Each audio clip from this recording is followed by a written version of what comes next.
I want to talk about how I got my tarot cards, how I got into tarot, um, what I think about it, why I do it. Um, I'm probably going to digress all over the place.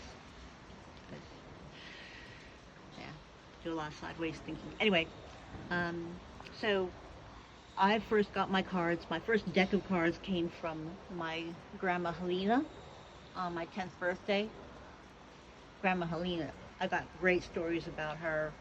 Um, very proud of her because she was an out and proud lesbian, and back when, back 1952 or so, that was a scary and dangerous prospect.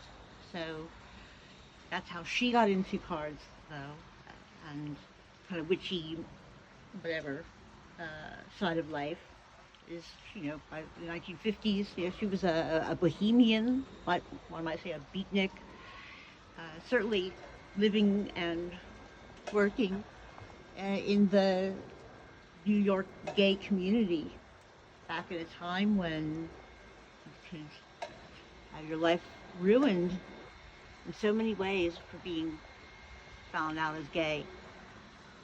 Uh, so I've got loads of stories from her about that time. But, so she was active in the gay scene. She also was very active in science fiction fandom of the time, and she was doing things like getting into painting and sculpture and leatherwork and doing street fairs, and uh, among her many gigs and side gigs and all of that, she read cards. Not just street fairs and parties, but regularly at a shop on 19th Street, same block she lived on. Used to be called the Warlock Shop, and then must have changed hands, and it became the Magical Child. So she had some chops on her. She paid her bills and read cards for many years. Uh, so on my 10th birthday, she showed up, uh, bringing her new girlfriend, Elisa, with her. Eventually, Elisa would become my grandma Elisa. They were together for many years.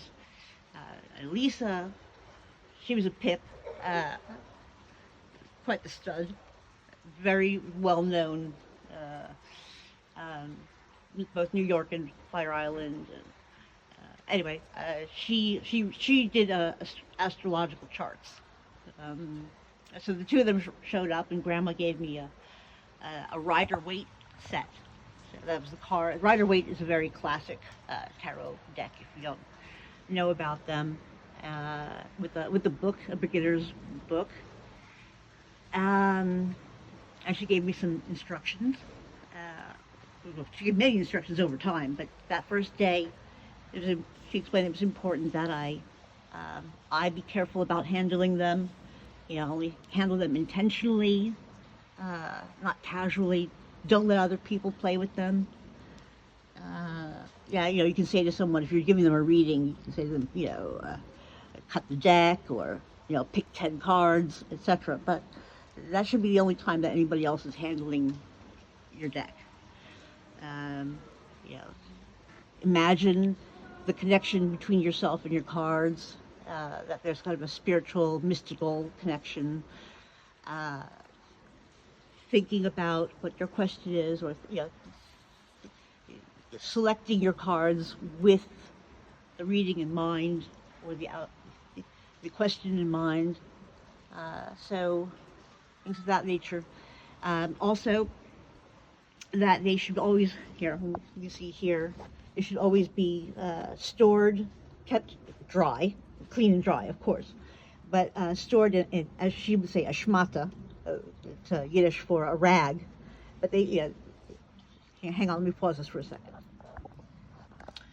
Okay, so the importance of the important thing about the shmata is that it should be of natural fibers. So, like this, you can see is a silk scarf.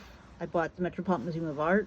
I love this. I've been using this one for 30 years. But it doesn't have to be silk. You can use, cotton or hemp or wool. Uh, uh, it just has to be natural. But yeah, I like to go with silk. Um, and whenever you're not actively using your cards, I like to just a hair tie around them. Just make sure they stay tidy, intact, and then wrapped in your schmata. Um, don't let other people use your cards. They can you imagine if get get them dirty or tear one or even worse lose one. If you lose a card, forget it. The deck is it's finished. But even worse would be if somebody lost one and didn't even tell you. Um, so, just be careful with your cards. Always try to imagine your connection with them. Now, so I started reading cards when I was 10 years old, and for me it was always kind of a fun thing, like a party trick. Um, the truth is that, in my opinion, you cannot get bad advice from the cards. And I think the advice is always applicable because we are human beings. We all have pretty much the same problems. But what it does do is help you to focus on things. Mm, not just focus on things, but kind of think logically about them. Uh, so that is what I'm trying to do. That's what I'm trying to share, is to help. I like to use cards to help me to think through problems. Uh, so, yeah, that's it. That's all I'm going to record today. If you want to hear more about my Asti's lore, let me know. Either way, yeah, like, subscribe, comment. Thanks so much. Cheers.